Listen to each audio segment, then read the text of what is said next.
lost it down in the end, but Austin has something very specific that'll help him in this. And what is that with this propeller?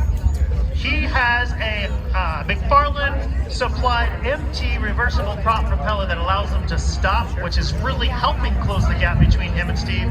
The trouble is the power to weight ratio with Steve, it's just tough to beat.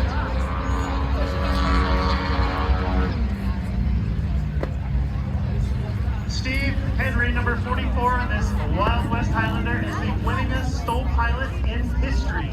Both in all categories of STOL, he's the only competitor to have won a national champion in traditional STOL drag,